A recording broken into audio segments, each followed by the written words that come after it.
Alright, so I got a quick one here for you guys because, of course, as I'm winding things down today, a Smash leak happens. Data miners have obviously been pouring through the Super Smash Bros. Code, and we now have a pretty solid idea on who the second paid DLC character will be because it has some labels inside the code base already.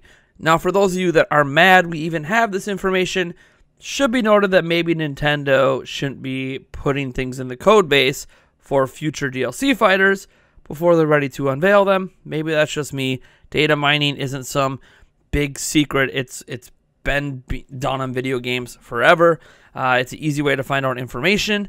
Usually you're just finding out particulars, and we learned some particulars here, but I just want to give you a forewarning that this is a spoiler for those that do not want to hear about it, but I guess if you clicked on this video, you must want to hear about it based on the title.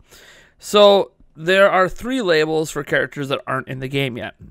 One of them is fighter_kind_Jack, and the other is fighter_kind_Brave, with the last one being fighter_kind_Paku. Now, Paku is actually, if you know anything about the history of the Mario franchise, Paku is actually a code name for Piranha Plant, so that's obviously the Piranha Plant DLC landing, next month. Jack is actually a direct relation to Persona 5, and they're ergo likely a reference to Joker, unless there's going to be a second Persona character, which I don't think is the case. So it's probably Joker's reference code in the code base. And then Brave, believe it or not, is the new character that we weren't aware of, and this one appears to be from Dragon Quest. The Dragon Quest hero class in Japan is called Yusha. This is according to Reset Era member Rice, and Yusha directly translates in English to brave. So chances are this is the Dragon Quest hero class joining Super Smash as the second DLC character.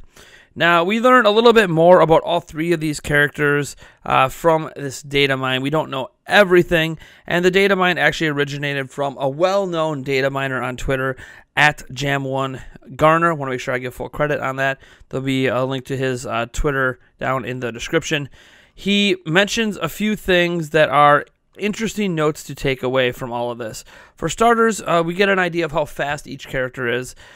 Sonic, as an example, has a max speed of 3.85. He's essentially the quote-unquote fastest character in the game when he hits max speed.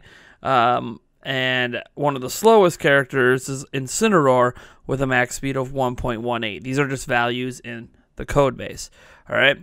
Well, Piranha Plant listing has a 1.72 speed rating, so a little bit faster than Incineroar. Joker is at a 2.21, so definitely on the speedier side. And then the Brave character, aka the Dragon Quest hero character, is at a 1.74, so just a smidge faster than Piranha Plant, probably not noticeable by most players. What we also learned is that Joker is actually a fairly light character, has about the same weight as Peach and Daisy, and obviously you combine that with the speed. It's a very light and speedy combination. Brave is about as heavy as Cloud in the code base. Joker's run speed is fairly fast. It's between Mewtwo, Charizard, and Ridley. Brave is around as fast as Young Link. Joker can wall jump and has a rapid jab according to the code base. And Brave has neither of those 2 things. Ergo, we don't really... Basically, Brave is already in the code base, but not all of the code for it is there. So we know essentially the least amount of information about Brave. So this is obviously really interesting information, and you can do with it what you will. Am I shocked that a Dragon Quest character is coming to Smash Bros? No. I think it's another character that just makes a hell of a lot of sense. So, yeah, Persona being represented in this game. Now Dragon Quest being represented in Smash Bros. What's next? Banjo-Kazooie. Please, please, Daddy Sakurai and Nintendo say Banjo-Kazooie was on that list. because we still have 3 more DLC characters to go.